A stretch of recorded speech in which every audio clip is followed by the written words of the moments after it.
as sometimes happens in the affairs of human beings, they fail to sleep. I'm working on about an hour and a half sleep last night. So if there's any ambiguity, be sure it's my fault, and stop me and raise your hand and say you're hallucinating, and I'll see if I can wake up.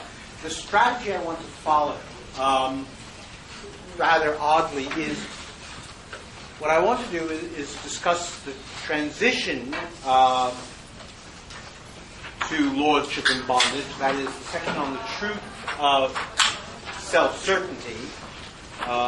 So the discussion up to more or less paragraphs 166 to 75, something like that.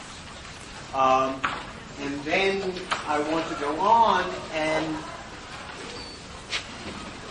frame the entire discussion of the master-slave without yet going into the details, because I think people get way off on what's going on.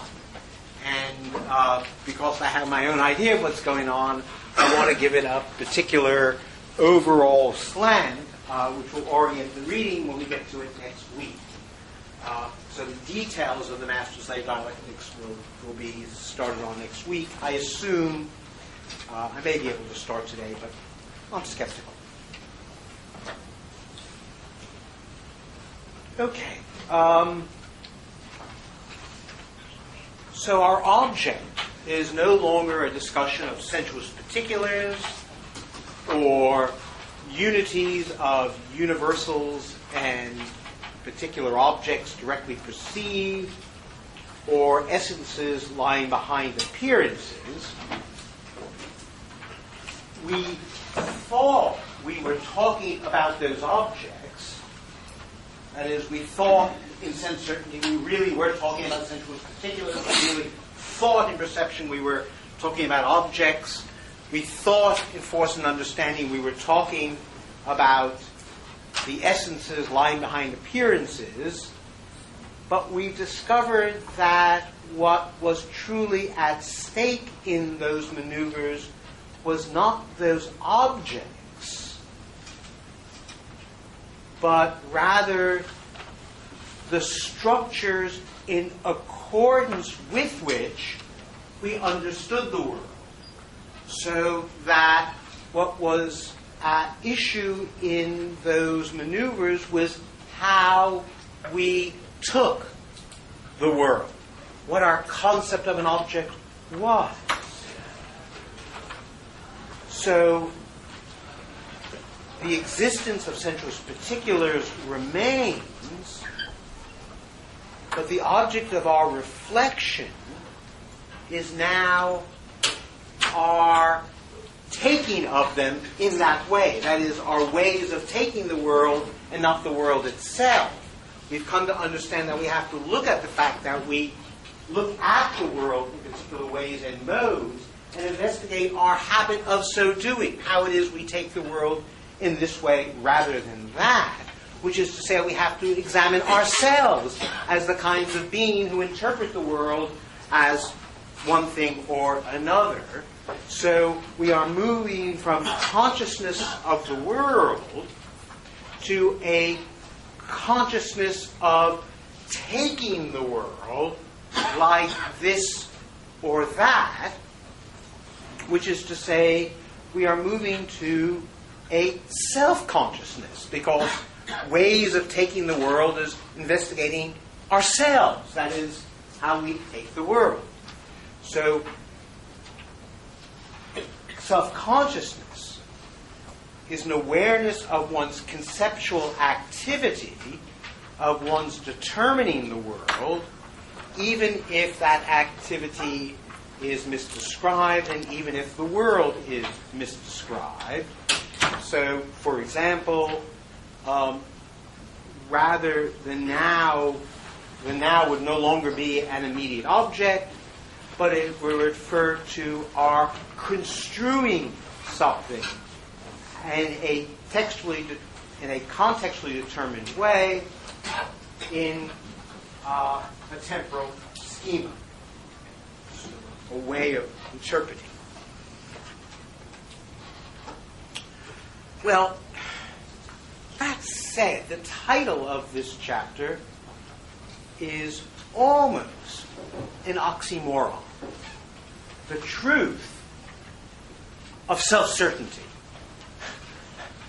That is, there's a tension between the notion of certainty and the notion of truth. You would have thought, if you have certainty, you don't need truth. So what the hell is the truth of self-certainty? Well, the truth of self-certainty is going to be not self-certainty, it's going to be uncertainty, it's going to be self-consciousness. But you need already, therefore, to be in a mode of disequilibrium even before you begin. So we already know that truth cannot be reduced to certainty. That was the first thing we learned. That was the lesson of sense certainty. Nonetheless, the displacement attempted of truth by certainty is or was the project or the aspiration of both, is the project and aspiration, both of empiricist myth of the given immediacy and Descartes' cogito ergo sum. I equals I. That is that desire, the aspiration to ground our relationship to the world in a moment of certainty.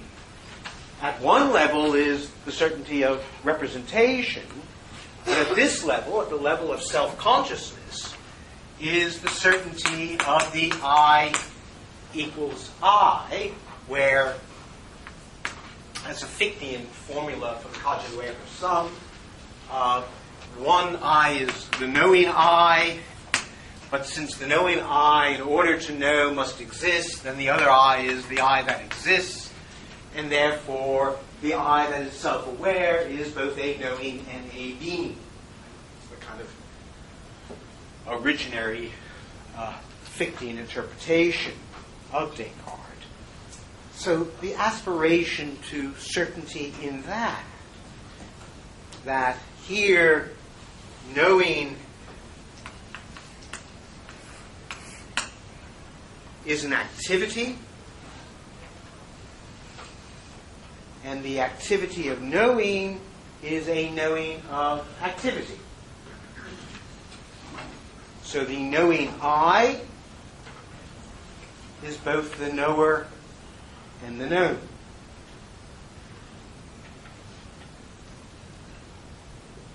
It's self-consciousness. Not a very good notion of self-consciousness, I should add, but a notion of self-consciousness. And more importantly, for where we're going,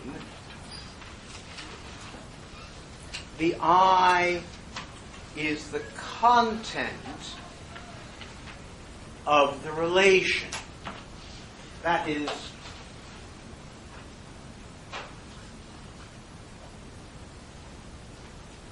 the movement of the cogito ergo sum is the relating of the knowing to the being as its fundamental activity, so that neither knowing nor being is separate from the I, which is in fact the relating of them.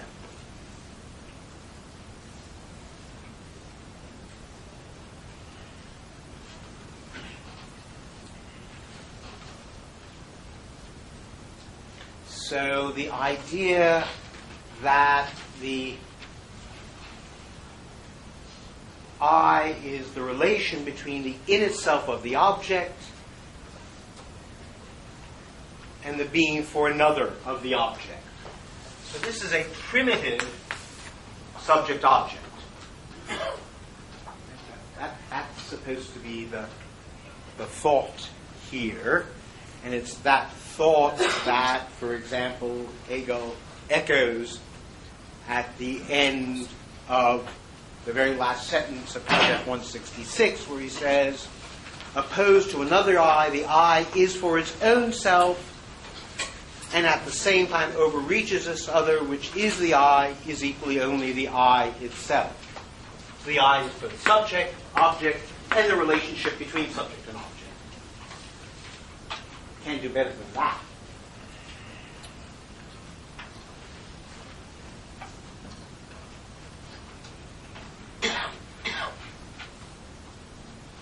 So self-consciousness is the truth of consciousness in the sense that the contradictions of consciousness are overcome in self-consciousness. We can resolve them by taking them into our way of taking the world rather than thinking themselves as the truth about the world. And the certainty of consciousness is here shown to be a false certainty.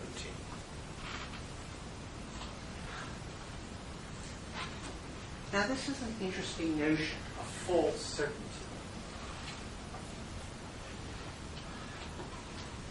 You would have thought that a certainty is the sort of thing that can't be false. But yet, of course, that's what the argument of sense certainty is. And it indicates two things. The first thing it indicates is that the notion of certainty has a suppressed element, namely the desire for certainty, or, as I might put it, the desire for a contact with the world, and that's going to change.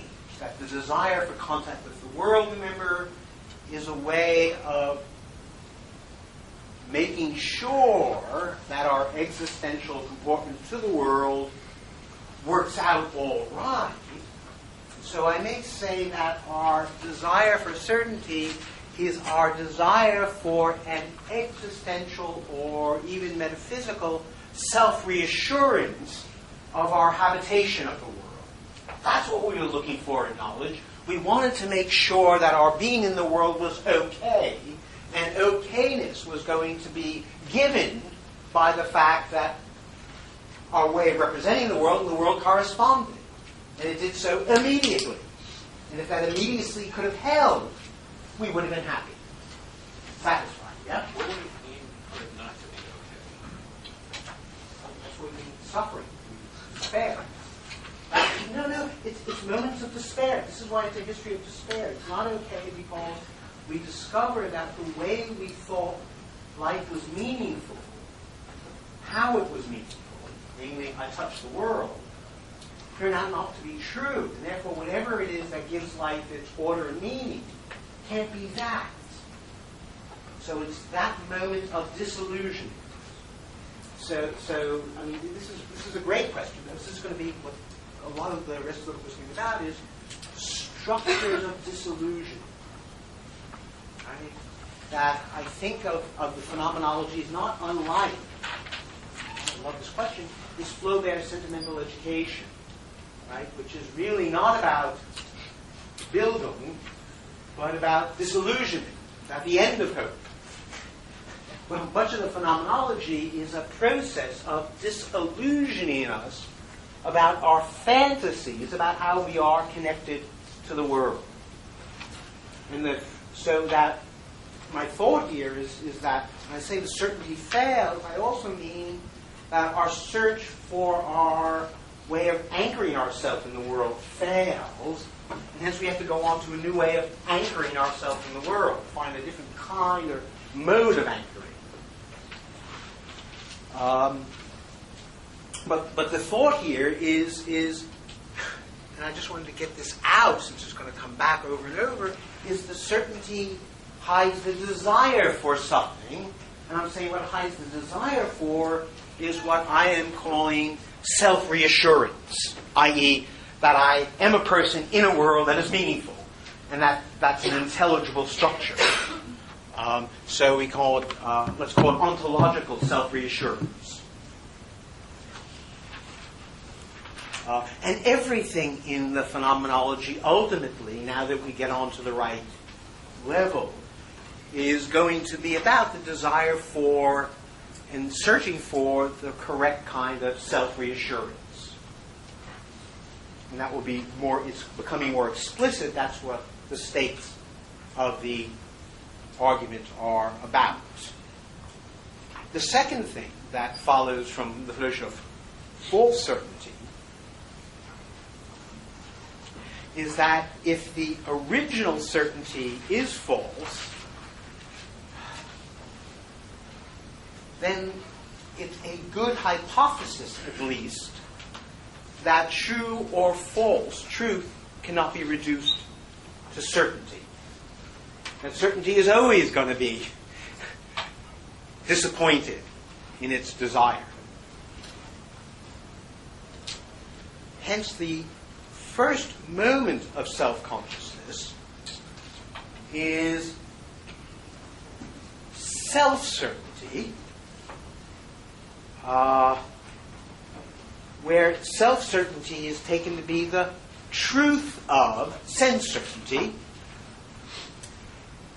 That is, the illusion of sense certainty is an abstraction from self-certainty. Maybe, so the hypothesis goes something like, okay, I'm not in immediate touch with the world, I don't have any givens, but I'm still a self-certain being. I'm going to give an interpretation of what's being a self-certain being is. That I can reassure myself that life is meaningful and in a mode of getting or acquiring some kind of certainty of that. How is that different from Descartes, that you just said? I mean, so that I have it clear in my head. How is the movement from, okay, I can't be certain about who's coming from the wax that is before me, but I know I am? The difference will be, I mean, first of all, you're right to hear that Descartes, and by the way, if you read carefully the discourse, and I always recommend read the discourse before you read the meditations, because the discourse tell you what the meditations are about. They give the story. And it's a desire for self-reassurance. So of course, I want to say that the cogito aims to be just that, a form of self-reassurance, above all, against the most terrible threat. And the most terrible threat for Descartes, which people always just don't understand, is God. God is the most terrible threat. Well, faith, right? The doubt of the evil demon, which is simply the highest form of faith, right? It's just the thought of faith itself, is the most extreme form of self-doubt. And the whole point of the cogito is to demonstrate you cannot have faith. Because you cannot doubt yourself. You cannot put God above yourself. That there's a necessary self-assertion. Right? So at this point, we're not trying to do that. What I am introducing here, or going to be introducing, is the notion of desire. That's what Descartes suppresses. The cogito suppresses the structure of desire subtending it. Because I just said if we lose certainty, then there must be a desire for certainty. And therefore we have to say how desire works in order to see how desire might be satisfied or make itself certain. That's going to be the structure of the argument. So I don't want to. I want to rate. This is Hegel, whenever he reads Descartes, says, we have reached home ground. This is the land of truth. Hegel loves Descartes. Not his individualism or that, but the thought of subjectivity. And subjectivity is this, which is the primitive formula for self-consciousness. And I'll say what that means in a moment. Why he thinks that's okay. So, self-certainty, we know, like sense certainty, will give way and become uncertain, and so give way to self-consciousness. But this also tells us something terribly important, which I'm going to try to ground later on in the second hour. Namely this, that the notion of certainty, the notion of conviction, the notion of inwardness, the notion of self-assurance, the idea of self-affirmation, or what I'm later going to call necessary narcissism, the subject for itself, subjectivity, all these notions can and will return at higher levels. They'll keep on returning. They will return as faith, as the law of the heart, as conscience. There are endlessly sophisticated forms of these things. That means that this moment of certainty, which is always false, has a moment of truth in it.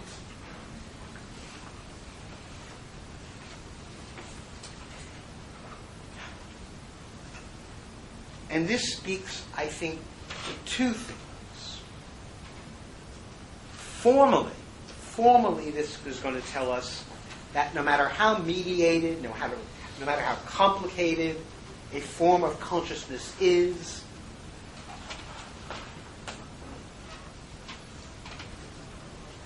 there is a way in which we inhabit that form of consciousness immediately. We've just reached a notion of self-certainty that presupposes all that other stuff. It's all in there, Hegel tells us, but yet it appears to its own self as an immediate relation to the world. So those other moments get congealed, and there's a moment of a return to immediacy. This, again, is the notion of natural consciousness. Consciousness taking itself as natural. Secondly, that the truth, whatever the hell it is, must have a moment of inwardness, of subjectivity.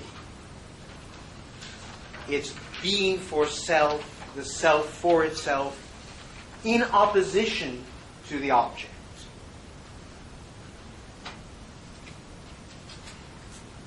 Call this the need for subjectivity, or the need or the demand for self-affirmation. I just should remind you that our most sophisticated thinkers return to this moment. Right? That in Nietzsche, of course, it's affirmation itself. In Heidegger, it's anticipatory resoluteness. In Derrida, it's the Joycean yes, yes. Return to an affirmation that's supposed to, and Hegel disagrees with this. What's wrong with all these theories is they want an affirmation that's antecedent to any negative, any lack. That's what these theories all share, and Hegel is going to contest, and we will contest later. So there really are metaphysical stakes here. But nonetheless, it's that moment of sense certainty that's returning in anticipatory resoluteness, or yes, yes. In light of this, what Nietzsche says about the ascetic ideal namely that its world denial has the power it does because secretly, it's a mode of self-affirmation that the very act of trying to deny ourselves, Descartes, right, is necessarily an act of affirmation because we create God, right? Can't get rid of it. And therefore a defense against degenerative life becomes for Hegel methodological. That is, we are going to move forward in Hegel by uncovering or seeking to uncover a mode of self-affirmation that is not self-destructive. So you'll see that this is the problem of the unhappy consciousness. That most of our modes of self-affirmation tend to be self-defeating. So what we're looking for are modes of self-affirmation and self-reassurance that do not destroy themselves or deny themselves.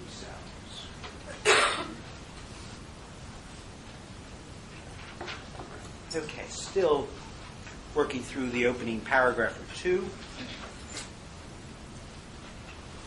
Hegel says that the previous modes of consciousness do not disappear altogether.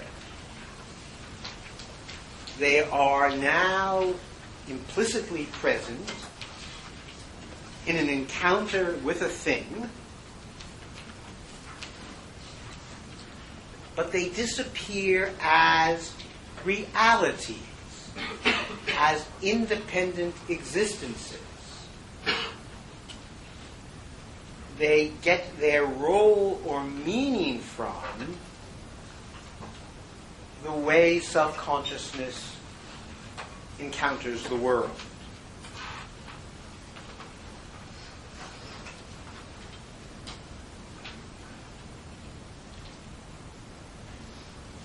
So,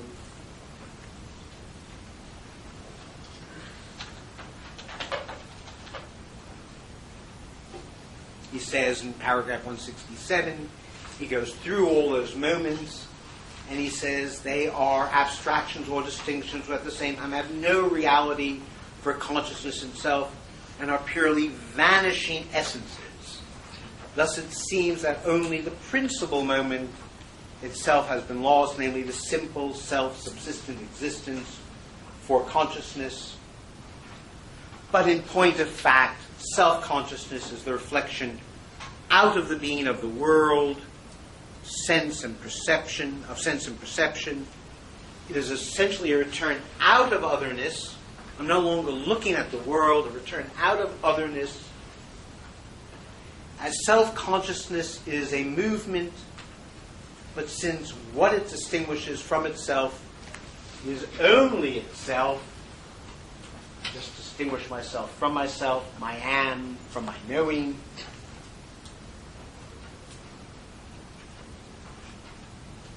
The difference as an otherness is immediately superseded. I equals I. I always like to remind people that David Wiggins used to give a lecture course at the University of London on A equals A. And he used to give about 40 hours of lectures on just A equals A. It's not a simple proposition.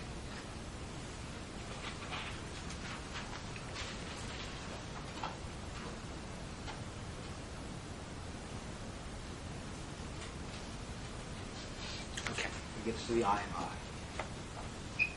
So the problem with the I am I as a pure return of the self out of otherness is that, as Fichte avows, this is really a posit. It's an idea. It's not an actual experience. Or as Hegel puts it, it lacks a being for consciousness. So it is not quite yet self-consciousness.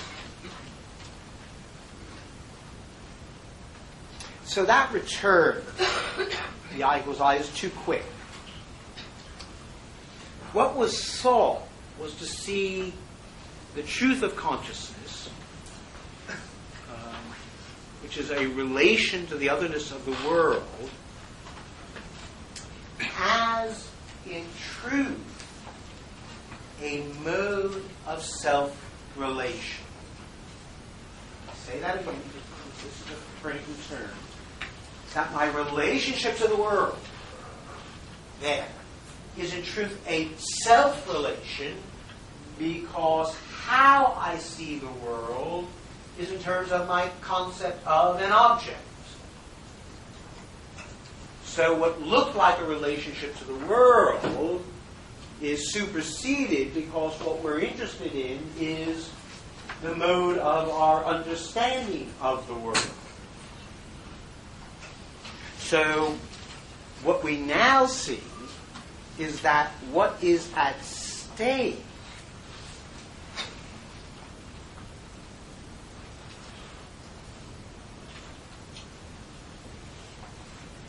or what the claim needs to be is that our relationship to the world is always and necessarily grounded in a self-relation. That's what self-consciousness means. That our relationship to the world is always and necessarily grounded in a self-relation, in our concept of an object. That's why Descartes thinks from the cogito he can deduce everything, because he thinks that the relationship to the world is grounded in self-relation. And of course, Kant can't figure out what on earth Descartes' thinking, so he introduces the idea of form in order to try to get the idea that it's our self-relationship, the transcendental unity of apperception. That's just Kant's word for the I think. So the very I think, my self-relation, is the ground of my relationship to the world.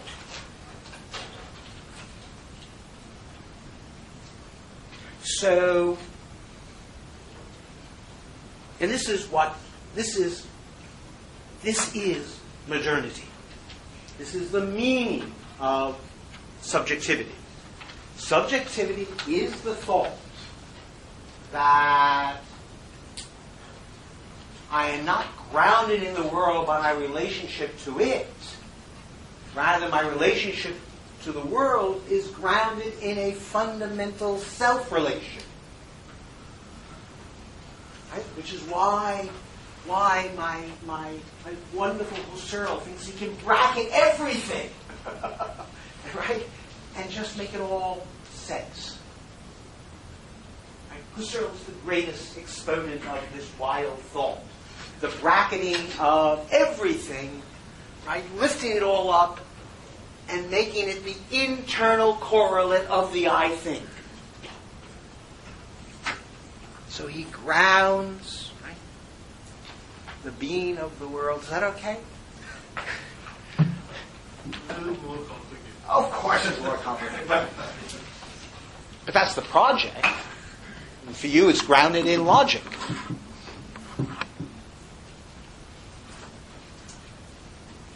The question is the role of logic.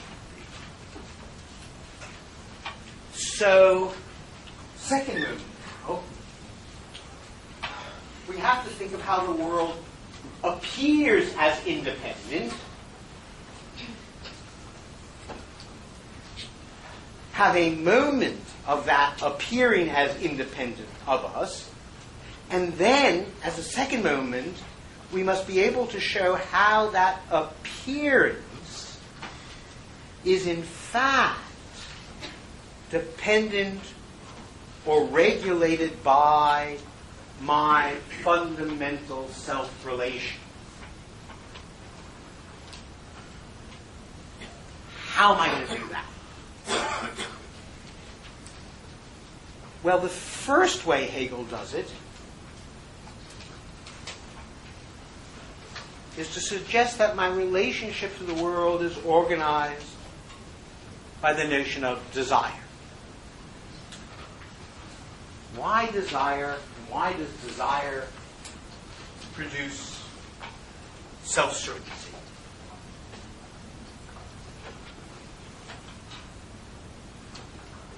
First of all, remember that I said that the structure of self-consciousness was, rather than the world determining me, it's going to be me determining the world.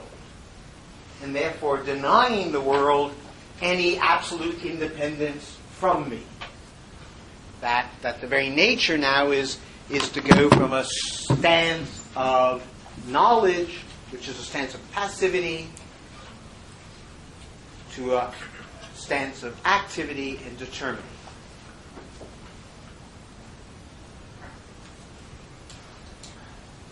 Well, let's think about desire for a moment.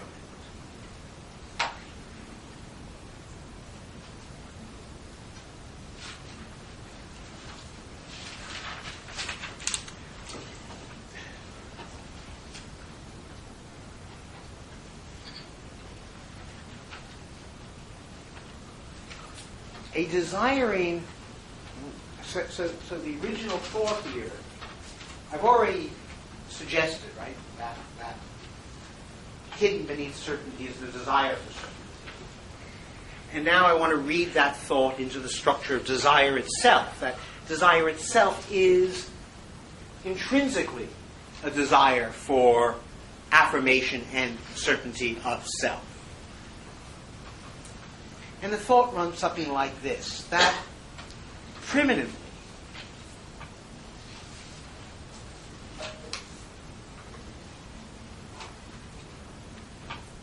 it might be claimed that things have a meaning or a sense or a significance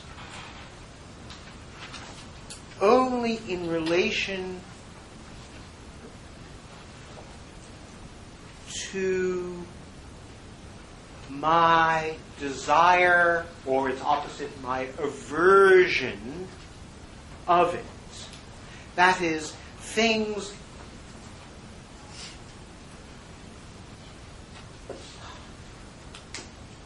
I have a project.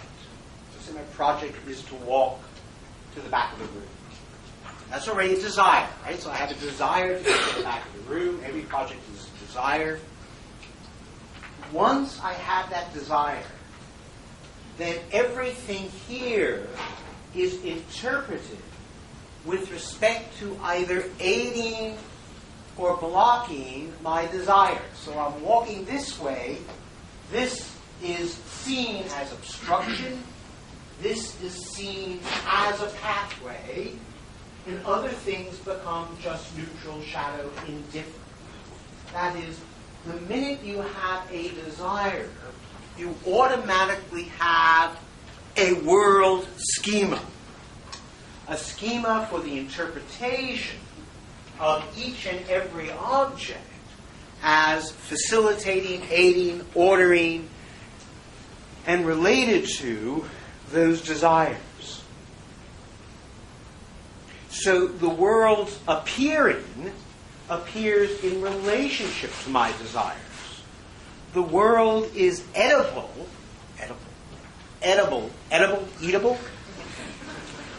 Sorry, Mom.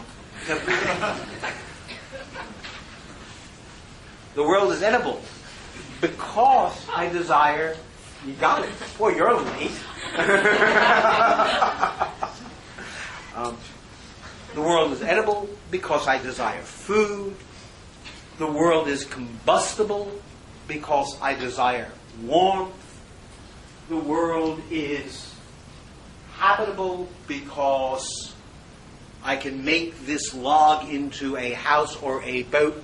In other words, the very ways in which things appear are fundamentally structured around whether or not and how they satisfy or resist my desires. But, and this is the huge but, further, insofar as an object does satisfy my desire, its claim to independence disappears. There's that apple, sitting on the tree, an object, independent, all that. No, it's not. Like the animal, I take it, I eat it, it's gone. So the meaning of the object is given by my desire, and the object, insofar as it satisfies my desire, has no significant independence. Which means that from the point of view of... So the first thing here is two things. One is that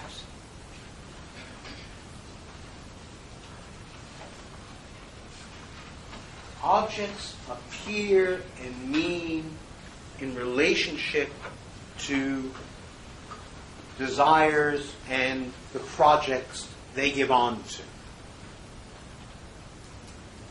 Secondly, so the whole structure of the appearing world is really a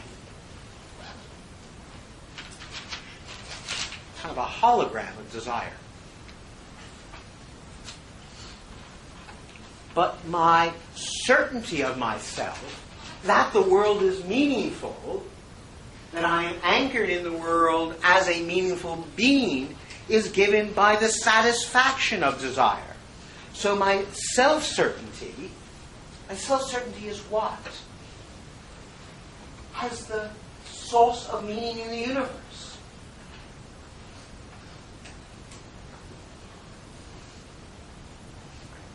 This is what every baby knows, right? The sense of myself as the center of the universe, as the origin of meaning and intelligibility and structure, is given by desire and the satisfaction of the desire. And hence my self-certainty is confirmed every single time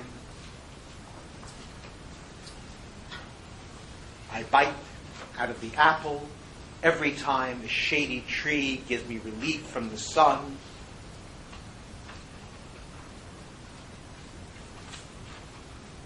Every time the world satisfies my desires.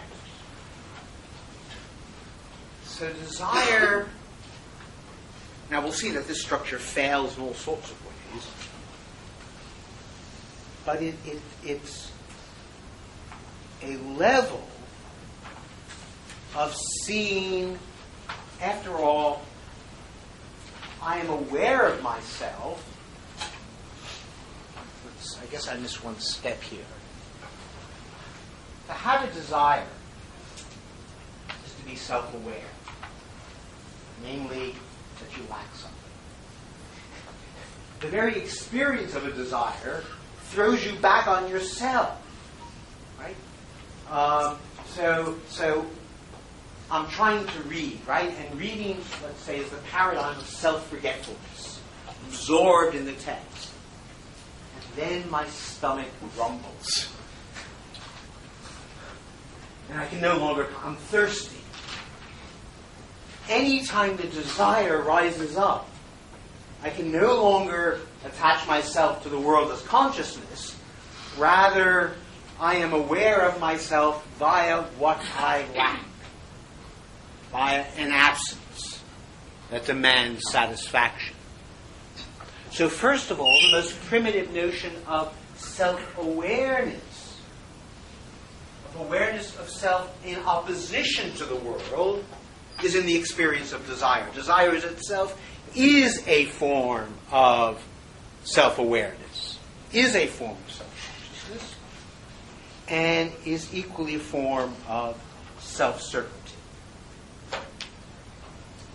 Which is why, just to state the obvious subtext of all this, why Hobbes is as original a modern thinker as Descartes. Descartes starts with the I equals I, Hobbes with the I desire. I'll come back to that. the I desire Hobbes is all over this bit of Hegel.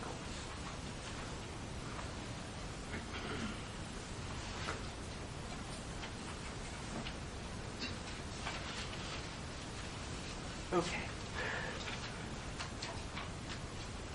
So what Hegel means by self-consciousness is this moment of negativity whereby self-consciousness as desire negates the appearing independence of the object and shows its nothingness in relationship to self-consciousness. So the very nature of desire, we may say, is idealistic.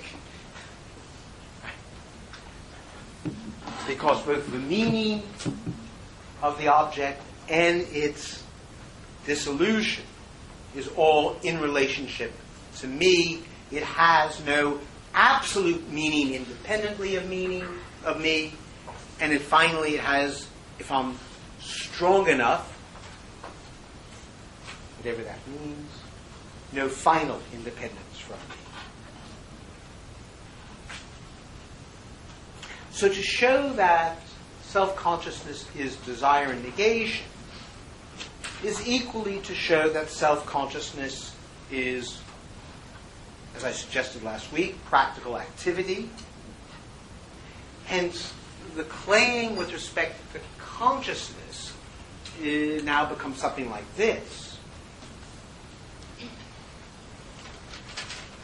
First, knowing itself must be understood as a mode of acting, as one of the ways in which we articulate the world and our relationship to it.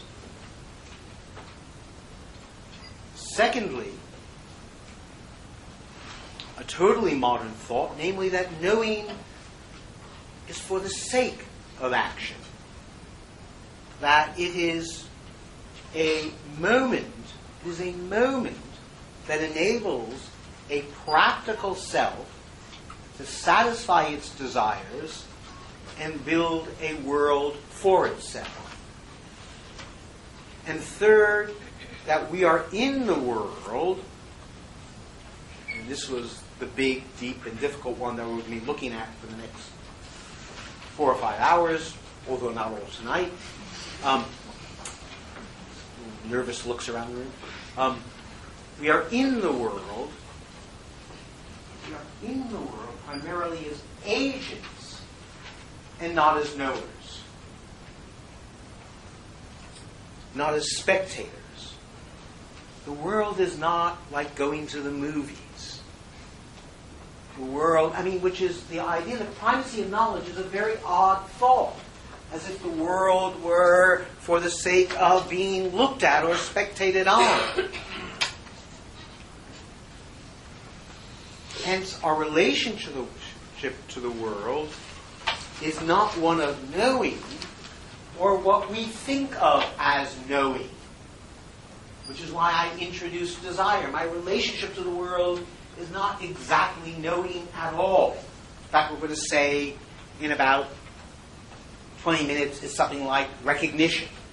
It's going to be another way of relating to the world that's not knowing the world, but engaging the world as an agent. Okay, I'll come back to all that very shortly. We need to make a little detour, and I want to do this before the break, through paragraphs 168 to 174, which I'm sure caused you all a great deal of heartache. What was all that about?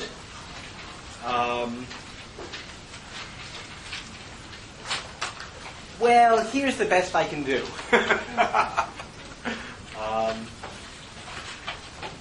Let's start with the obvious. After all, methodologically, we know, if this is Hegel, we know if a form of knowing alters, then so must its concept of an object. So our form of knowing at the moment, he says self-consciousness is desire. That's our immediate idea of knowing, desiring. What's the object of desire? That's the question of interrogation here. Well, Hegel sets it up like this. He says that the self-relation, or the independence of self-consciousness, it's saying that the world is nothing to it. So what self-conscious does, if consciousness is looking at the world, then self-consciousness is turning its back on the world and looking at itself. Well, Hegel says, if self-consciousness turns its back on the world, then the object must do the same thing. The object must turn its back away from the self. That is, the object must have a moment of being for itself in opposition to any particular knower. So, what is it for an object to be related to itself rather than related to the world? And Hegel's answer to that is, that's what an organism is. An organism is something that has borders and boundaries, that takes things from the world for the sake of its own reproduction. So, a living thing is a thing that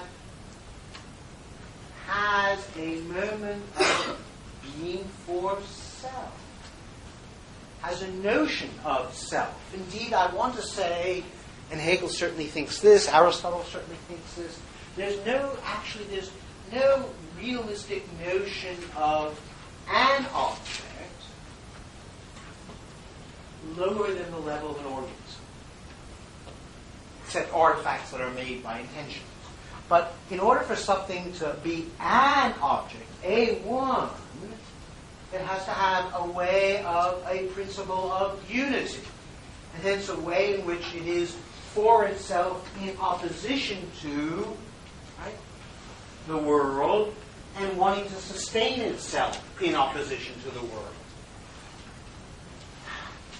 And that's what organisms do. So, life, a living thing, is both independent, it is a relation to an outside that excludes the other from itself, or tries to, and it is further self-differentiating. Right? It's an object that is internally complex, self-differentiating into its various parts, and the parts are for the sake of the whole.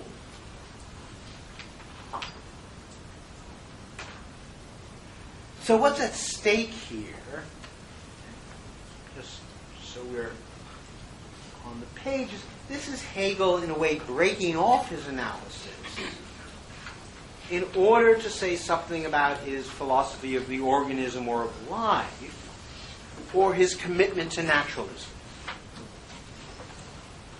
Following Schelling, Hegel believed that living nature provided, and also following Aristotle, but Schelling was always in the background here, that living nature provided the necessary prehistory of reason. That only living things, that is, things which lived and died, could be self-conscious. This is wildly different from Descartes, from Hume, Locke, from Berkeley, from Kant, from Fichte. Well, Fichte is another story. Emphatically, nothing can be a self-conscious being unless it's a living being that can live and die. Hence, in the logic, and I'm sorry I forgot to put down the page reference. He says the following: life as such is for spirit partly a means, and as such, spirit opposes itself to life. That is, the living world is a means to my survival. I eat it, I make things out of it, all that kind of stuff. I plant. So life is an external medium, it's an instrument that I need. But partly, he says, spirit is a living individual. Spirit, whatever the hell spirit is a living individual, and life is its body. And partly, this unity of itself with its living corporeality is born from spirit itself to the idea. So he's saying three things here. Life is the body of spirit. It's its necessary material instantiation and moment. But the body is a living thing, not a res extensa, not atoms, but a living being. Hence, body is spirit in its unconscious form. What spirit is in itself, but not yet for itself. Because it's a process of self-relating, self-differentiating. It has all the structural aspects of spirit. And if you read Marcuse's work on Hegel's theory of historicity, he will claim that Hegel's idealism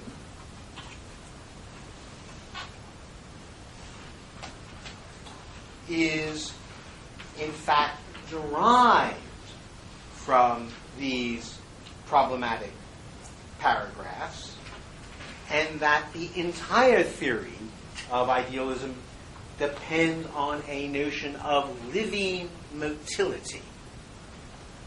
It's an extraordinary attempt to read all of Hegel out of these paragraphs on life, kind of materialist construal. This, by the way, to remind you, is the PhD thesis on Hegel that Marcuse wrote under Heidegger. No. This is Hegel's theory of historicity. Not sure.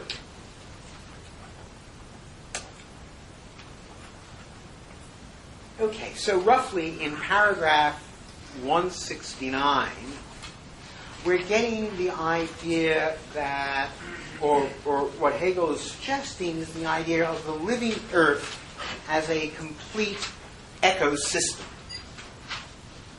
which is to say that the entire world or earth is a living thing. And the reason why he thinks he can say this is because both the organic and the inorganic parts are components of and passing elements of the one life which is produced and reproduced throughout the earth and shared by all its members.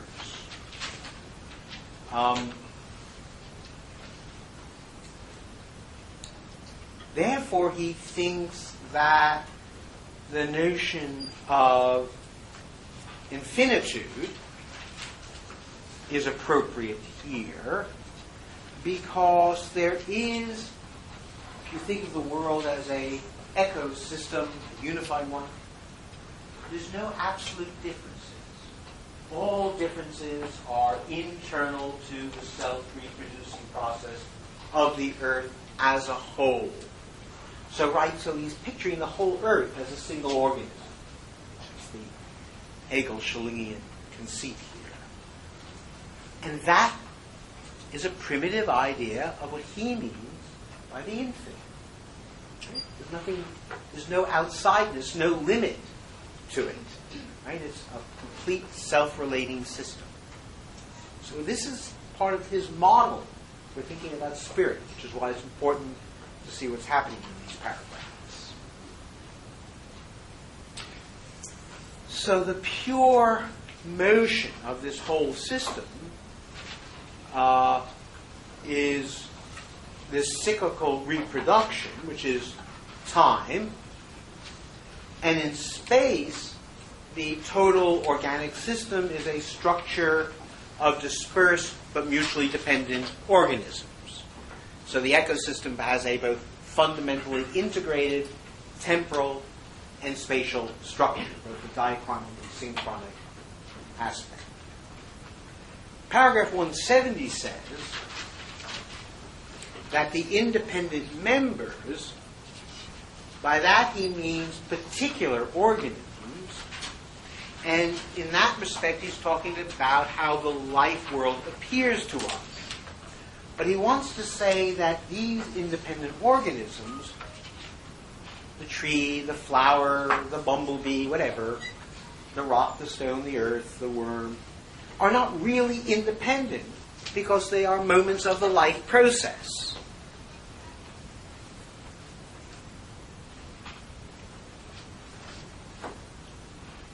Where the change, the whole cycle, is the reproduction of one whole that stays the same through its continual change.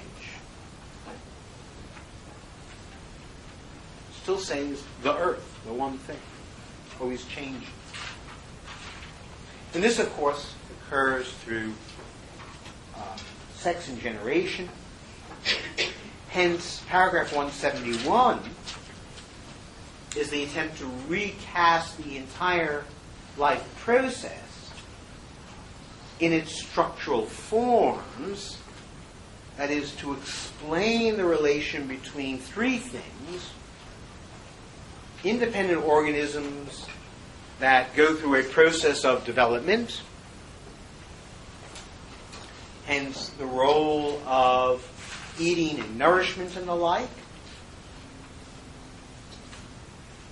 Second, the ideas of sex and death and regeneration of new forms, of independent shapes.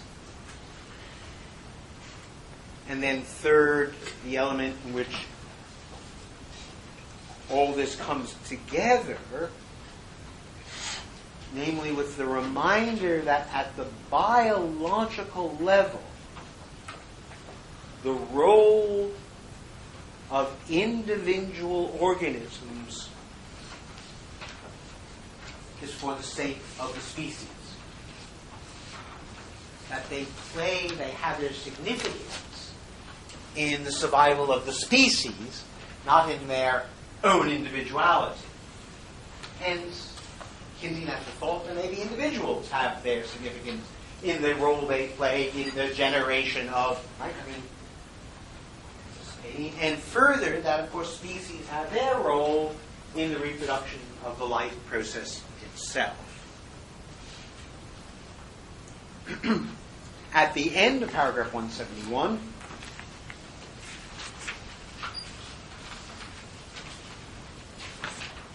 last sentence, Hegel says, life consists rather in being the self-developing whole which dissolves its development and in this movement simply preserves itself.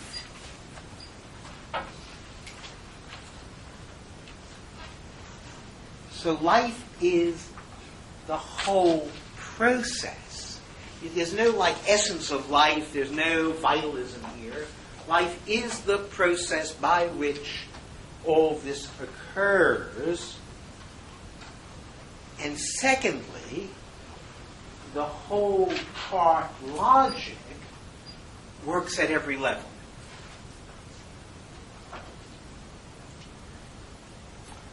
Paragraph 172 then says that while the reproduction of the individual preserves the species, seeing individuals as having a role in species reproduction, seeing the species in the individual, that is, for example, seeing lionhood in the individual lion, seeing rosehood in the individual rose,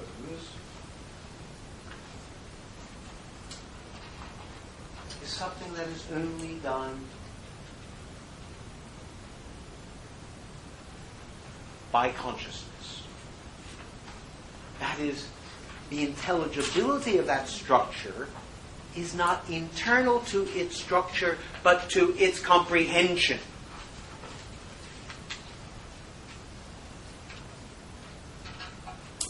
Right. So just to look at the paragraph, you can see the nasty blank looks. See if I can do something here.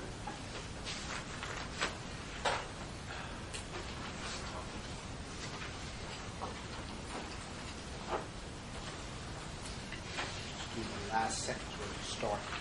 It is, the very bottom of page 108, it is the simple genus which in the movement of life itself does not exist for itself qua this simple determination.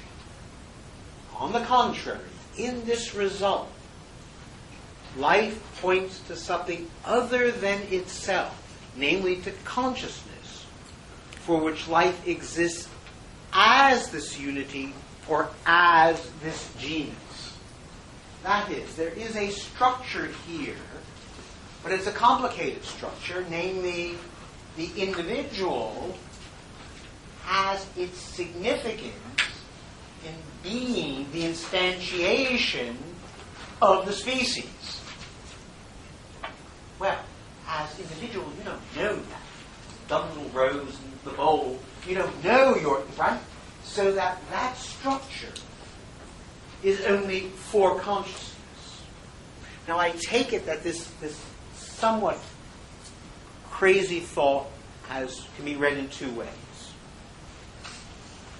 The lunatic way is the Charles Sanders Peirce way, where Peirce says something like, nature grows knowers to know itself, which is a kind of weird compromise, weird version of Schelling and Hegel. And that's a kind of naturalism gone wild. Hegel's thought is much simpler. And the simpler thought is that there are structures in the world, structures whose character qua structure requires a differentiation that no individual object can itself carry out, but can only be carried out by the thought about that object. And here, the exact example I'm giving, the one he's pointing to, is the way in which particular organisms play roles, hence the intelligibility of the organism itself is only comprehensible by the role it plays in the reproduction of the species of which it's a part. But the notion of species is not in the object. It's in the necessary comprehension of the object, given the structure of its role. Now, the great thing about that thought, which you can now argue about at the break, is it's utterly indeterminate between idealism and realism. This is a claim that the very nature of this structure is such that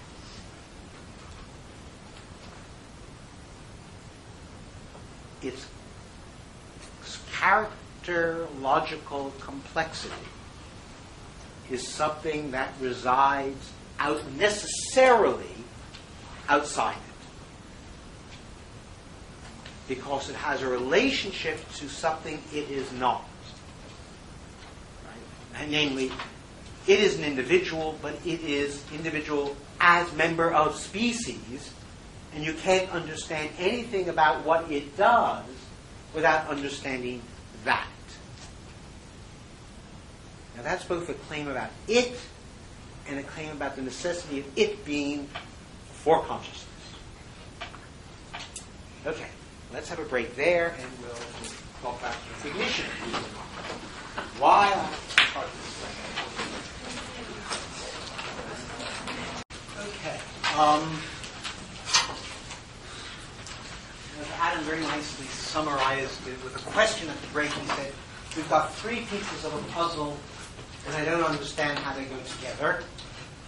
The three pieces of the puzzle that I introduced in the last hour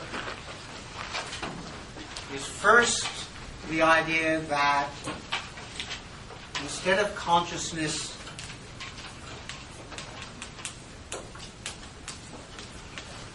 being related to the world, it's going to be related to its ways of comprehending the world. So the movement from consciousness to self-consciousness. The consciousness is going to be interrogating itself, its ways of relating to the world. Secondly, I said that the kind of being that does this is a acting and desiring being. So the primacy of desire and agency. And third, we got this story about life. And the question is, how do they all hang together? And the answer is, I'm not going to tell you, because the answer does not... So if you are puzzled, you are right to be puzzled. Hegel does not bring these three things together in this section. They will only come together in the master-slave relationship itself. So you have to be very patient and let these things hang as so far moments that are each motivated by the argument to date, but each not clear how they interconnect. So what I want to do for the next hour is introduce a massive aside. And the aside is to try to think about what the next, what this transformation in the book is about, what it means. And the important thing here is that the transition from consciousness to self-consciousness, in fact, emerges as a complete transformation of the conceptual grid of modern philosophy. And I want to talk about this complete transformation of this conceptual grid. It's not completely unanticipated. It's a little bit in Herder and a little bit in Fichte, but it really doesn't come together until Hegel. And what is going to change is that instead of the relation between a subject and an object, it is going to be a relation at least between two subjects, hence a story about intersubjectivity. Instead of a relation between a subject knowing or cognizing an object, it is going to be a relation of recognition. I'm going to say what that word means, what recognition means. Hence, whatever it is more than and different from a pure cognitive encounter. That our way of being in the world is not by cognizing the world. And instead of the relation being external, a subject knowing another independent subject and vice versa, the relation is going to be an internal relation. That is, my relation to the other is going to be a component of my self-relation. So that my fundamental relationship to myself, who I am for myself, hence who I am and what it means to be me, becomes essentially mediated through my relation to another. Finally, because the relation between self and other is going to be both internal and external, then what is at stake in recognition is not the grasping of a truth external to myself, but, let's say, the quality of my relation to the other. So I'm going to elaborate all those points for a bit. As Hegel says in paragraph 184, they recognize themselves as mutually recognizing one another.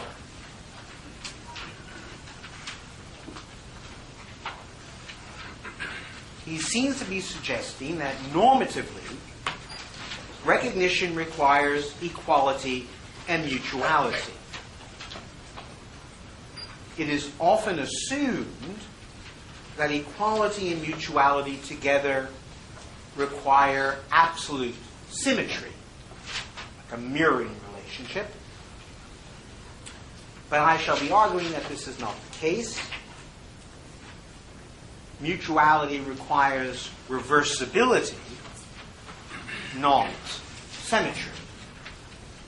Any of you who have ever, say, made love with another person might recognize that fault.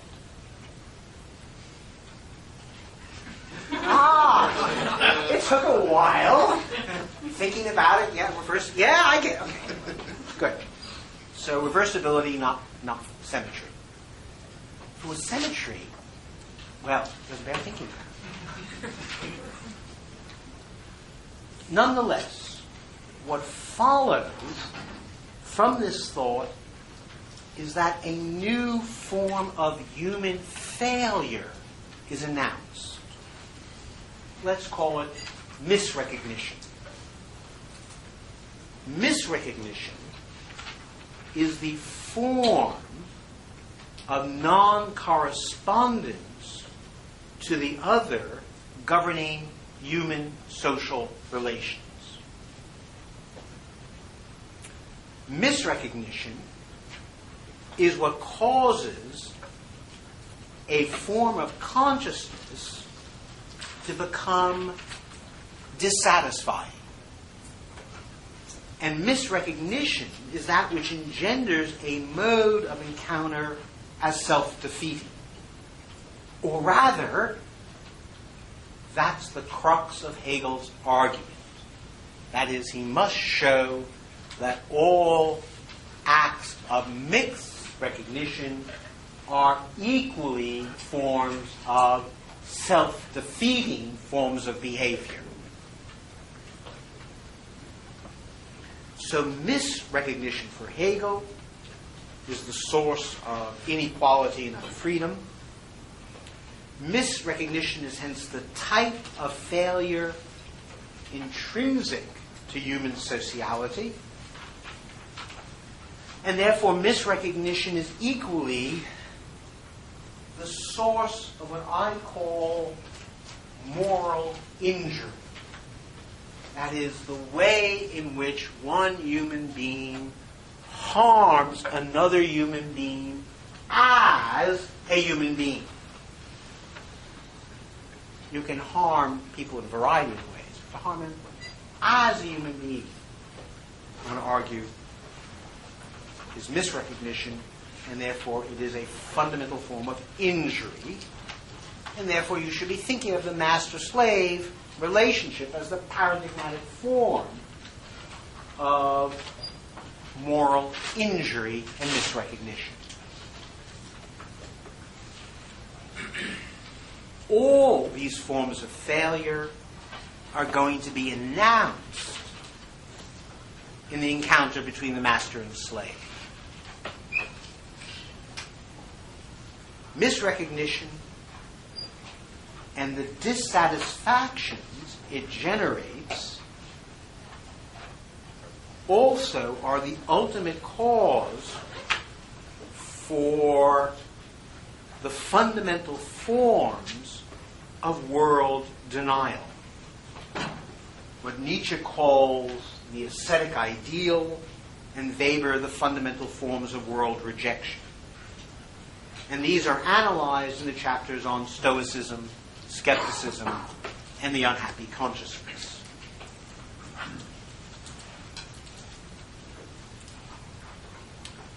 That's a lot. And therefore we better be clear what's happening here. All this stuff that I just said is going on in the master-slave. Then we need to stand back and figure out what this shift is about and what its stake are.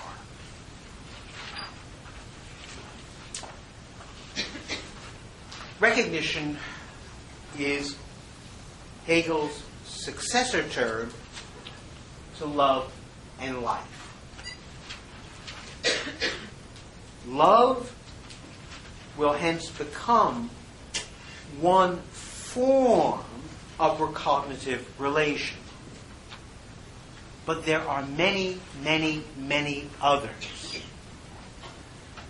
To say that recognition is the successor term to love means roughly that recognition involves eliciting and isolating the conceptual infrastructure of the kind of intersubjective relation which love relations exhibit. So I'm doing that thing that everyone thinks should not be done, namely trying to find within love a conceptual infrastructure that articulates why it's meaningful in the way it is.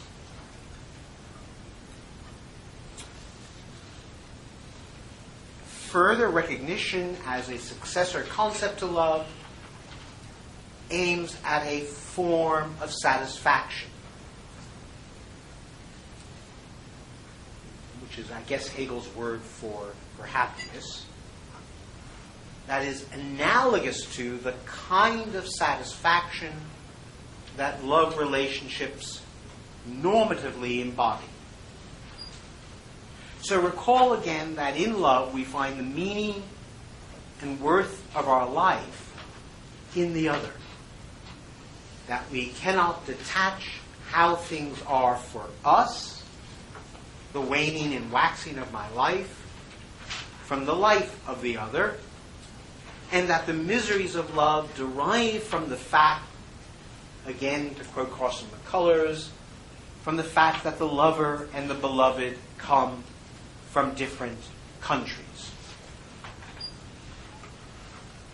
What distinguishes love from recognition is that erotic love is driven by a fusion model, while recognition is not.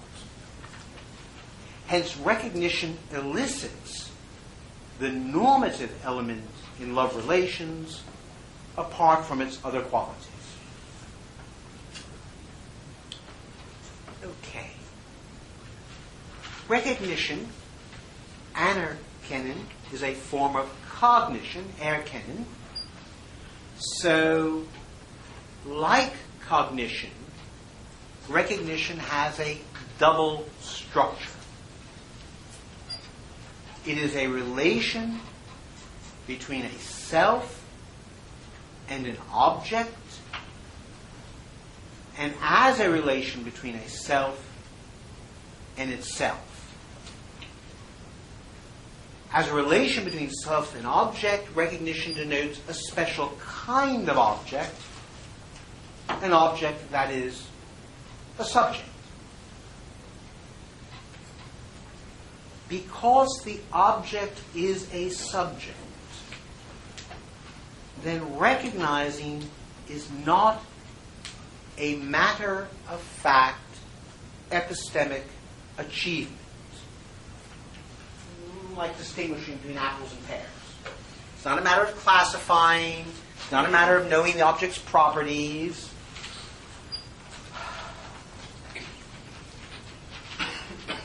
Therefore, not everything that is involved in recognizing another as a subject can be cashed out in purely cognitive terms. It cannot be cashed out in terms of epistemic discrimination, that is, in picking out just those properties which only subjects possess. Rather, recognizing another involves according him or her a certain status or worth, and responding to them in the light of that status and worth. So, when Israel fails to recognize the Palestinians, they're not making an epistemological error. They're not confusing the Palestinians with the Iranians or thinking that they're secretly Syrians. Rather, they're not according them the same value or worth that they would want others to accord them. So recognizing is a way of treating another, responding to another, in a manner that acknowledges a certain standing or value or worth.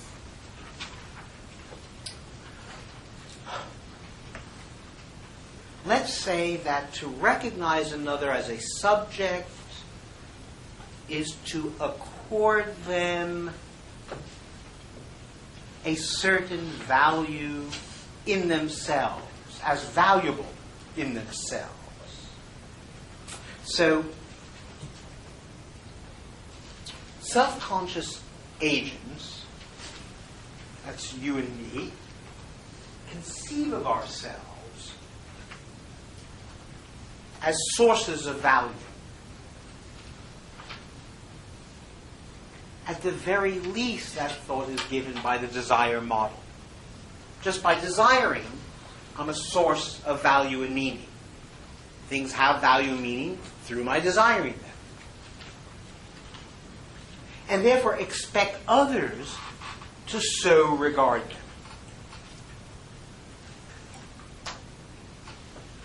Now, we typically think of according someone or group a status as being of a certain worth as driven by certain feelings of respect, of sympathy, of esteem, and the withholding of recognition causes the object to feel disrespect, to lack the opportunity for self-esteem, to feel existentially isolated.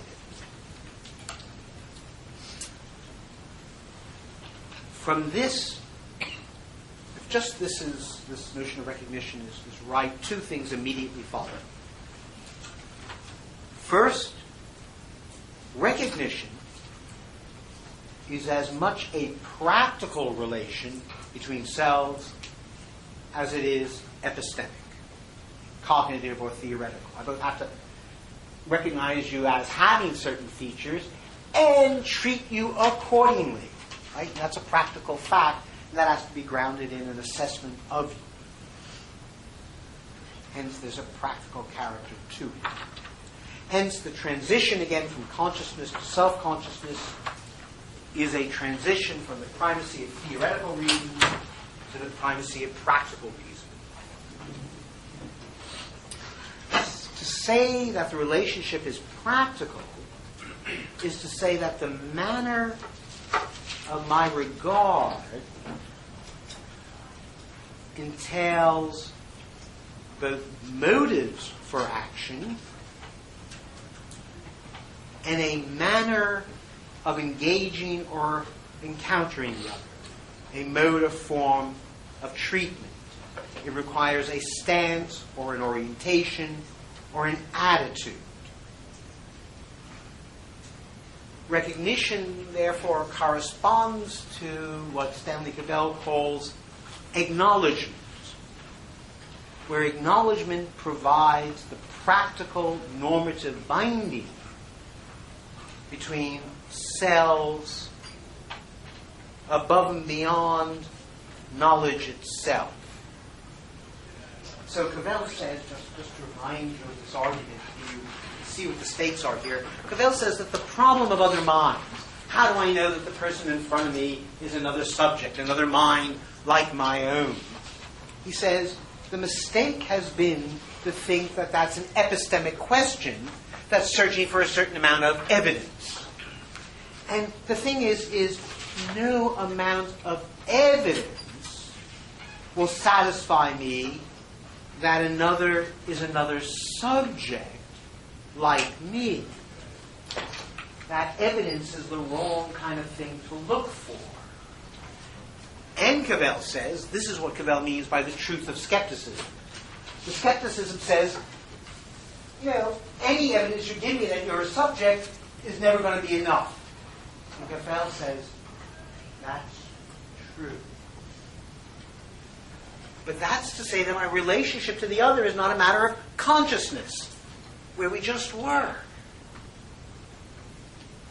The search for definitive evidence that the other is another subject, the search for definitive evidence that my wife truly loves me, is bound to fail. Hence, Cavell's account, nothing is going to count for Othello as having perfect evidence that Desdemona loves him. And yet that's what he seems to want. Othello seems to want evidence, and the attempt to elicit that evidence and find proof of it kills her, kills him, destroys him. So it is because self-consciousness is a practical relation of self to world that Hegel places all the complex epistemic reflections of the understanding under the heading of consciousness and not self-consciousness. For Hegel, the transcendental unity of apperception, the form of self-consciousness Kant described to the understanding, is not truly self-conscious. Remember my argument about 20 minutes ago where I said, reading a book, being conscious, I'm not self-aware. Only as I desire, get hungry, I become... So the pure contemplating theoretical self is not aware of itself as a self-conscious being. It's not that he's not a self or she's not a self-conscious being. It's that it is a moment in which self-consciousness is suppressed. To actually conceive of knowing as a self-conscious achievement is again to think of it as a practical engagement with the world.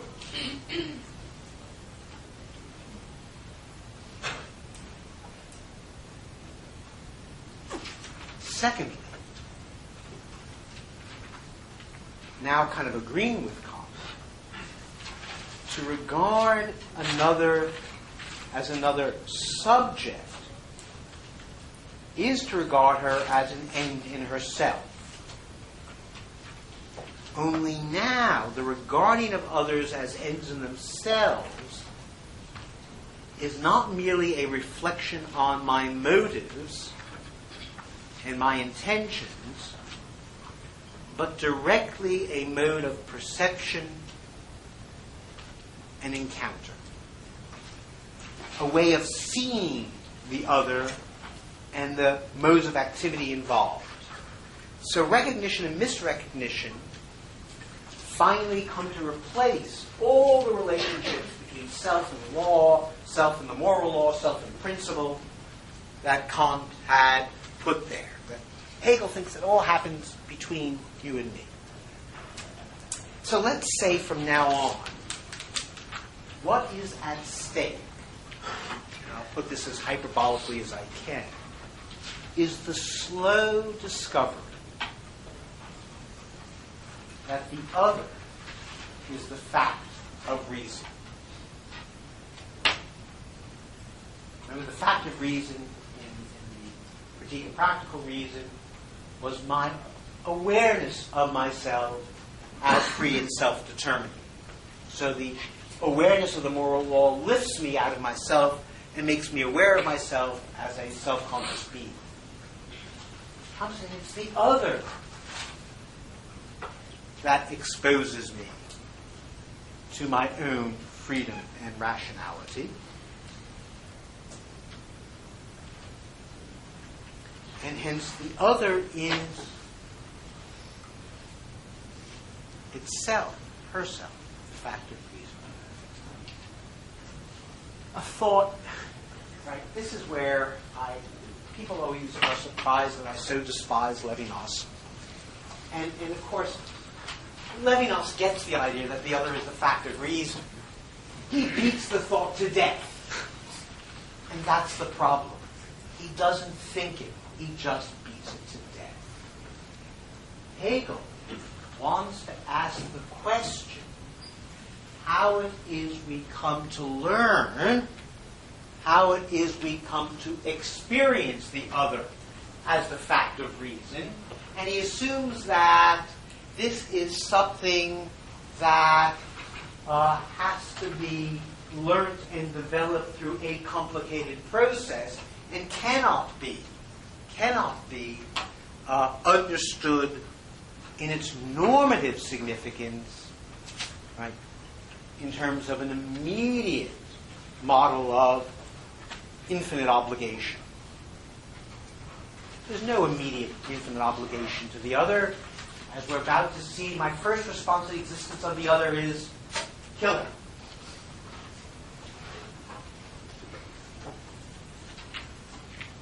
Of course, that is my exposure to the other. Levinas is right about that. But he refuses everything that's difficult to thought. I don't understand this project and why he doesn't like Hegel. I'm puzzled. I've always been puzzled. So to say that my relations to myself are mediated through my relations to others is to say that the quality or character of my relation to myself, my very being for myself, is mediated through my being for another.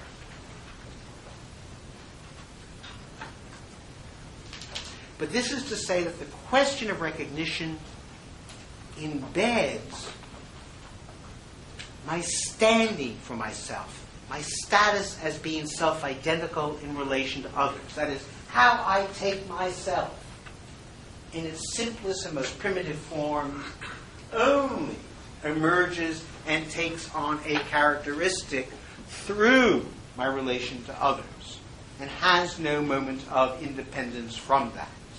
There is no cogito ergo sum, there is no I equals I, independently of these complex mediations of self and others. So Hegel is going to say that my very subjectivity, my self-consciousness, is socially constituted. That the most obvious fact about me, that I'm self-aware of myself as a being in the world, is a social product. Indeed, a social achievement of a certain kind. Crudely, my being for myself has two fundamental senses.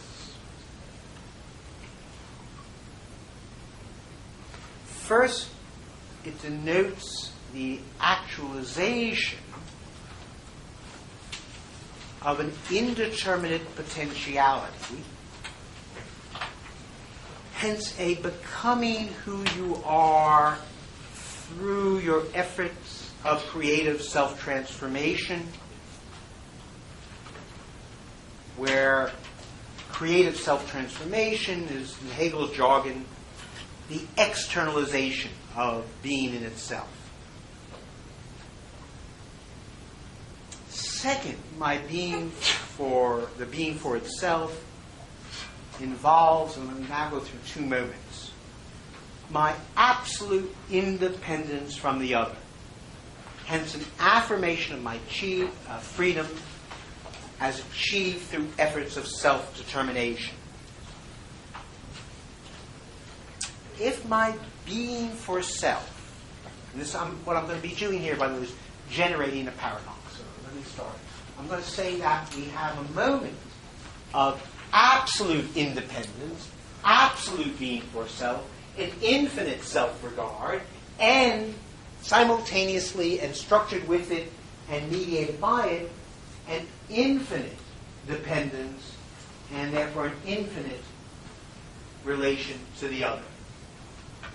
And I'm going to call those two moments the moments of separateness and connectedness. Is the separateness also infinite? They're both infinite? Absolutely. They're both infinite, which is why it's a real paradoxical relation. I have to have a moment, and I have to show how that's possible, if they're both moments can be infinite in the appropriate way. So, yeah. What do you mean by, do you mean unqualified? That I'm independent in some absolute unqualified way and independent in some absolute? Yes. Okay. I do. Infinity scarce. Okay. So there is a sense in which I am unconditionally independent of the other. And the answer to that, by the way, is the source of that is I can always say no. Possibility of negativity. The other cannot touch my freedom. That's my infinite independence. My infinite dependence is that my freedom is always mediated through the regard of the other. And hence, I'm always in a situation of passivity. So, Hegel calls these moments independence and dependence. I use the phrase separateness and connectedness. So I'm saying that there's a fundamental structure of the human in its status of being a self-conscious being that is a structure of separateness and connectedness. And that's going to raise all sorts of issues if you've got these two utter unconditional moments. So the first moment, that moment of independence, is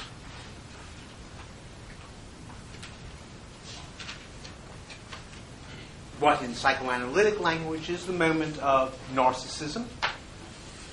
And as Elliot Juris nicely states the thought, he says, narcissism explains the tendency to obscure that we are also constituted as being for another. For Hegel, however, being for itself is not necessarily antithetical to being for another. In particular, there is no reason to assume that narcissism, in and for itself, is pathological. It becomes pathological only insofar as it pushes consciousness to disregard being for another. So because we have this structure of being for ourselves, then there is going to be a continual temptation to disregard and play down our being for another. And this disregard can be played out structurally. For example, structurally, it is nothing but the history of patriarchy, or structurally, it is nothing but the history of racism. These are means and modes and mechanisms of disregarding that give us the kind of assurance that our narcissism demands by making sure that there are objects that can be disregarded and therefore assure us of our infinite worth in response to their infinite abjectness.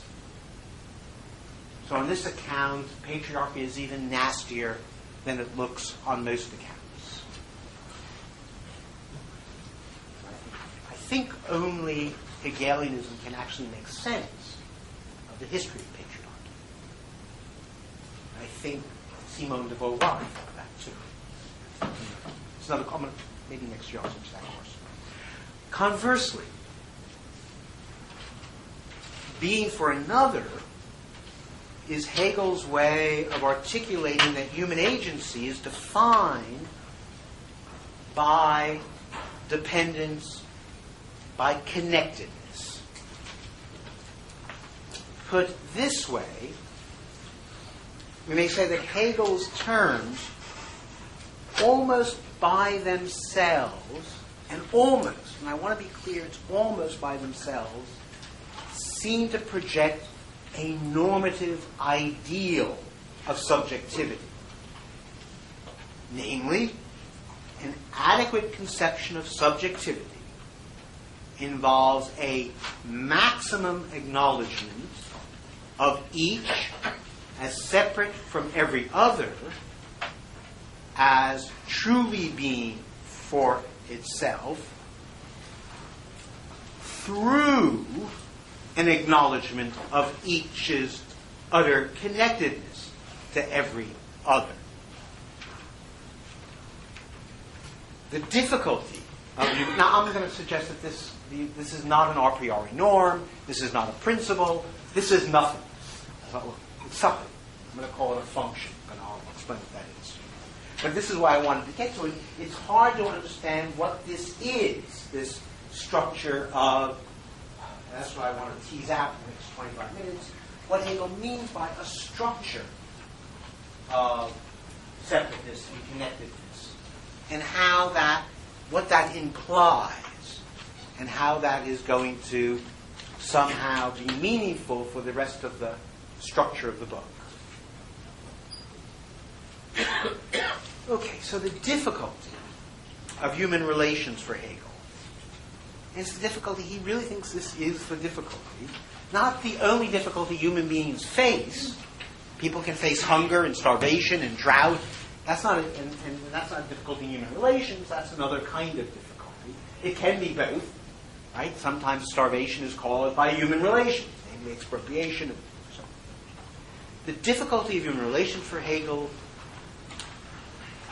is the quest for a state of affairs in which human independence is balanced by our dependence, by our indefinite or unconditional connectedness to other, by our being bound and bonded to others. The bonds that connect us will not be bonds of love. Title of this book. The bonds that connect us are what Hegel calls spirit. So, whatever spirit is, it's the bonds of connectedness. Spirit is nothing but structures of separateness and connectedness. Every form of spirit is a certain structure of separateness and connectedness. Hence, what I called above the conceptual core of love that recognition elicits can now be specified as denoting a complex logic of separateness and connectedness, and hence the quality of the relation necessary for successful recognition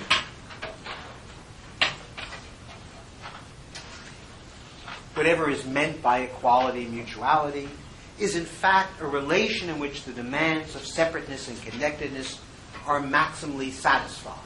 So what I'm suggesting, what I'm trying to do is drive out of your heads the idea that mutuality or equality or freedom, any of these are primitive terms for understanding human beings. They're not. I'm suggesting to you that the primitive terms for the fundamental understanding of human beings is a structure of separateness and connectedness, and that as we articulate the meanings of that moment, the notions of equality and mutuality and freedom and the like will emerge as features of it, and not as independent moral norms or episodes.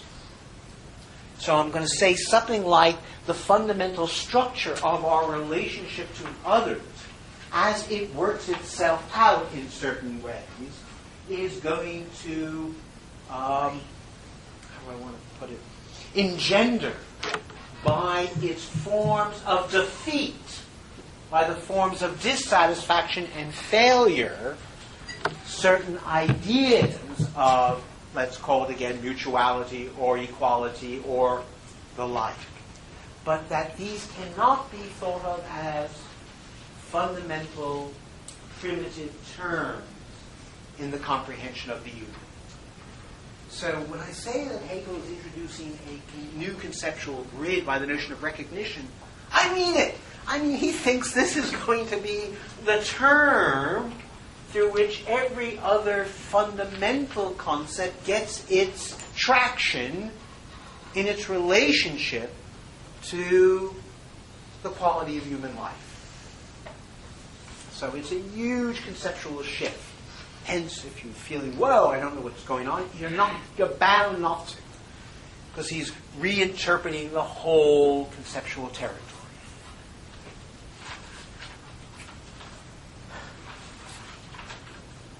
Well, I said something about maximal satisfaction of the demands for separateness and connectedness would be the satisfaction of self-consciousness in general. As it turns out, as I've been hinting, it turns out that figuring this out is long and difficult because the norm of human relations is various forms of misrecognition. And I have to then now talk a bit about that. Let me put it this way. What is going to count as a state of affairs in which both separateness and connectedness get their due cannot be determined a priori.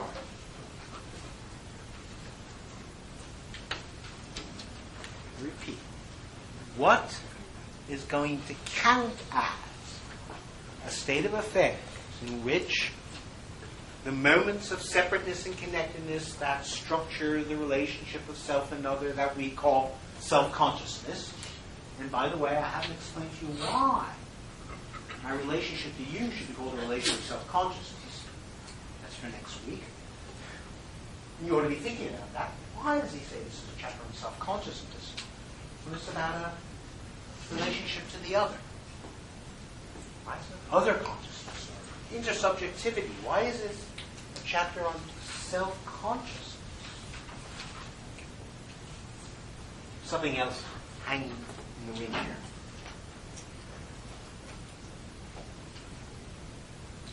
Whatever that fundamental structure is, it cannot be determined a priori. You can't provide a transcendental deduction of it. You can't deduce it from structural imperatives. None of it.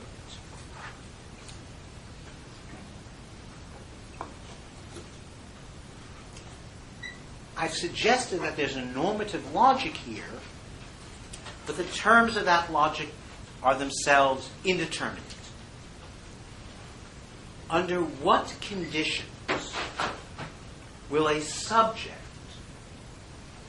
rationally feel that her demands for separateness, the demand for independence and freedom and self-determination and subjective satisfaction are themselves satisfied? Under what conditions will her independence adequately acknowledge her connectedness with others?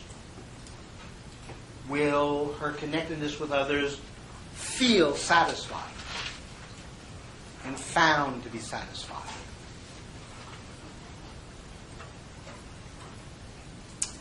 Well, Hegel tells us in paragraph 177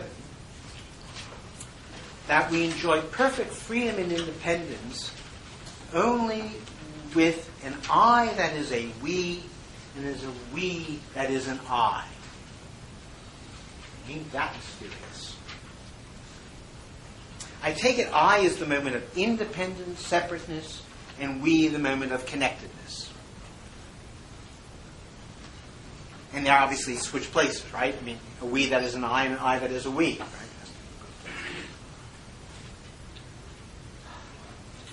All the structures of I and we, inadequate and adequate, are called Geist or spirit.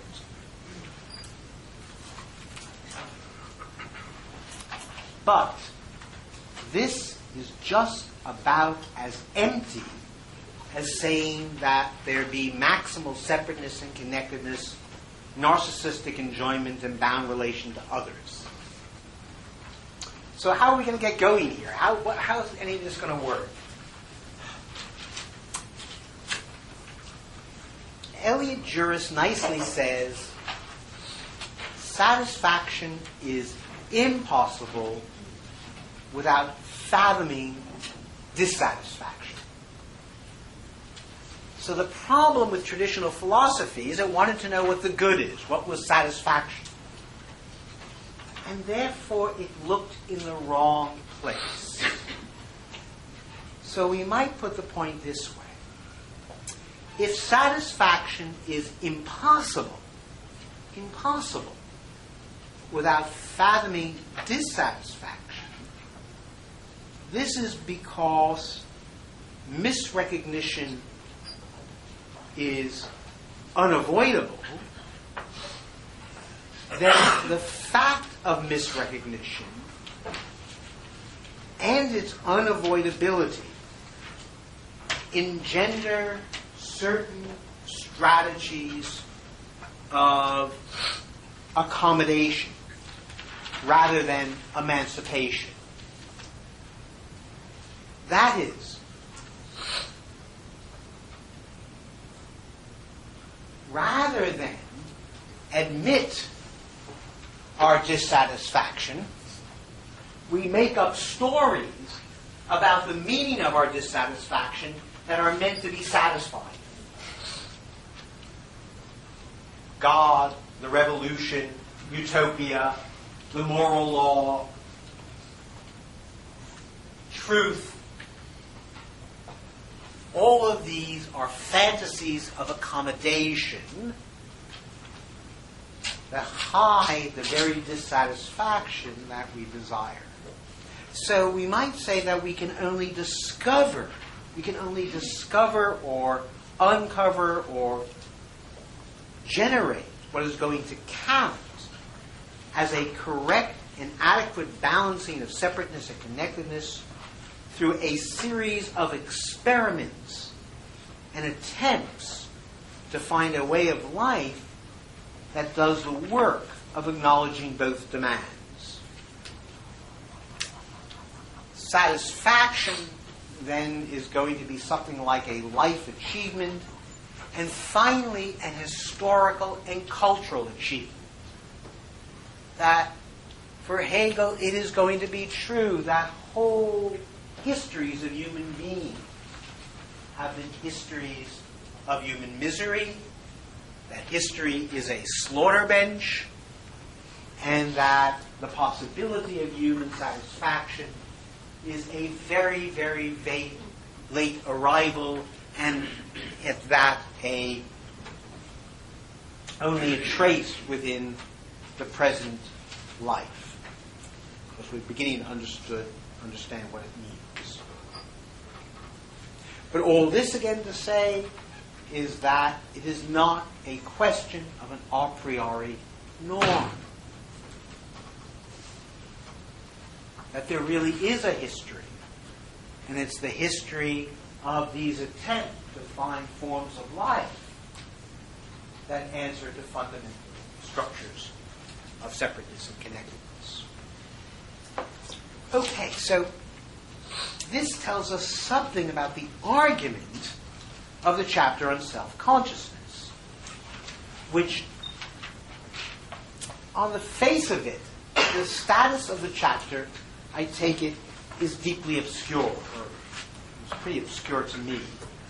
And Hegel's way of proceeding does little to clarify the obscurity.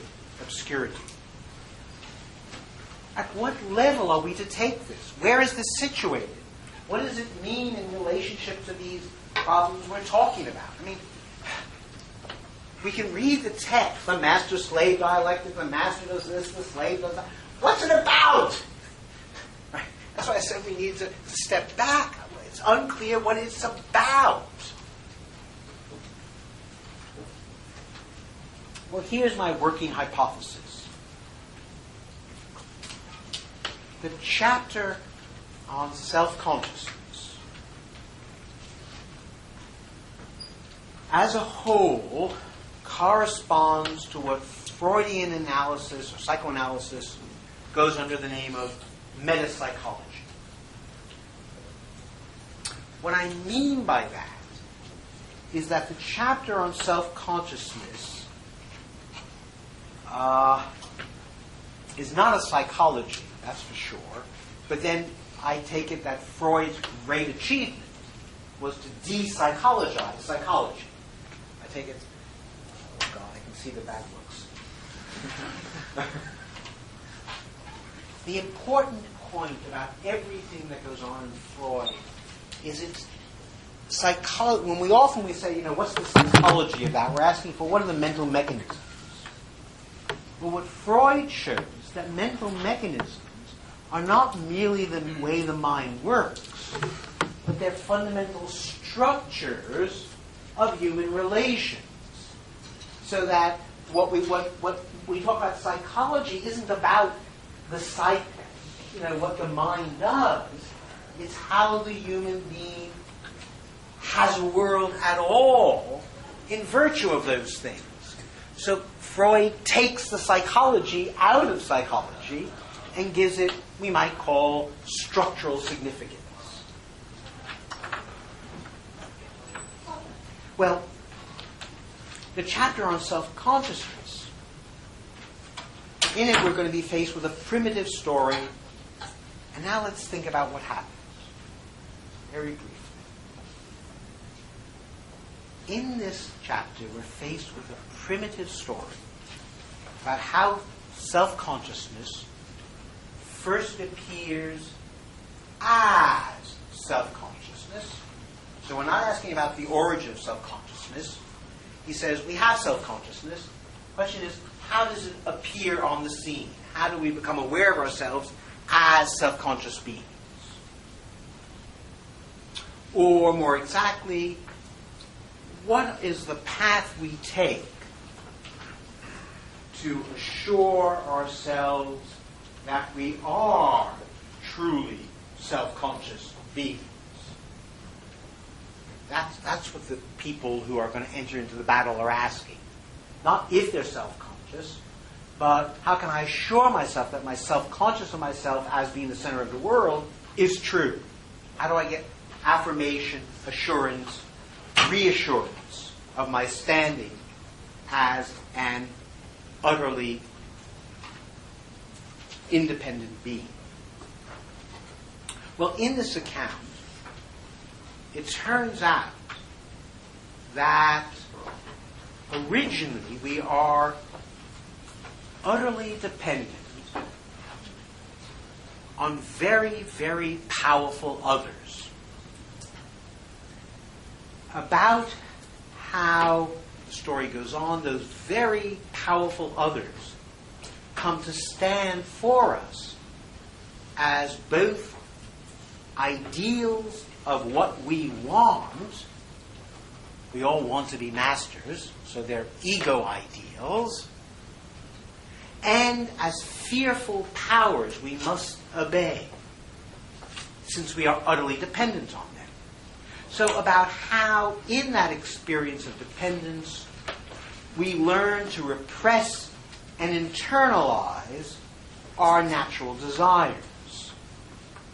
So the other is also a superego. So the master is ego-ideal and superego. And learning how to repress our desires, that is, learning how to mediate each and every desire through the other, through the master, learning that no desire is given, learning that there are no natural desires, that there are no desires I can call my own immediately. We learn a different relationship to objects. Hegel calls it work as opposed to mere doing. And about how in learning the discipline of work we discover another route to our independence than the one of struggle originally pursued. Say, make a world. Now, Hegel will go on to specify certain fundamental ways in which we imaginatively work through the complex experience of bondage, of being these little people who have these dominating masters, and therefore our disappointments and dissatisfactions. And that's what Stoicism, skepticism, and the unhappy consciousness are all about. They're imaginary ways of living this unsatisfactory situation. Said this way, and I think this is the way we need to take it, Hegel's story, which is sometimes read as something like a state of nature, is best understood, or sounds awfully like an account of the basic moments of infant development, reaching through the adolescent years, but stopping well short of adulthood. In this light, the demands of separateness and connectedness that both regulate the narrative and develop out of it, those who become aware of it, emerge. Building's closing in 15 minutes. Okay, thank you. There's always a punchline. These structures of separateness and connectedness emerge as formal and therefore abstract normative functions of subjectivity independently of what is going to count as satisfying them. So that my suggestion is that understanding this emergence of this structure of the master-slave, which is going to be this structure of separateness and connectedness, says that there are certain functional requirements for being a self-conscious human being that must be satisfied in part in certain ways, and that is subject, but that there's no telling from the mere functional requirement. I want to get functional requirement. Anything that's going to count as a human relationship will have a structure of separateness and connectedness. Even the master and slave is a structure of recognition. Everything that is human is a structure of recognition. Shot through with misrecognition, with failure. Right? But so we're always working within a structure of certain functional requirements that are both necessary, but their necessity is never, in the forms that they originally arise, satisfied. Hence, this fundamental structure is going to be a form, let's say, but a functional form that has certain demands, but we do not know what is going to count as the satisfaction of those demands. And the only way we can discover what is going to count as the satisfaction of those demands is through dissatisfaction. Hence, despair. So we can put it this way. We will discover that every form of recognition has, as a moment of it, a misrecognition, which then will engender by itself a demand for further transformations of the structure of our relationship between us. Okay, let me stop there before we get shot and everything do. And we will start with the master-slave itself, or paragraph 174, 175 this week.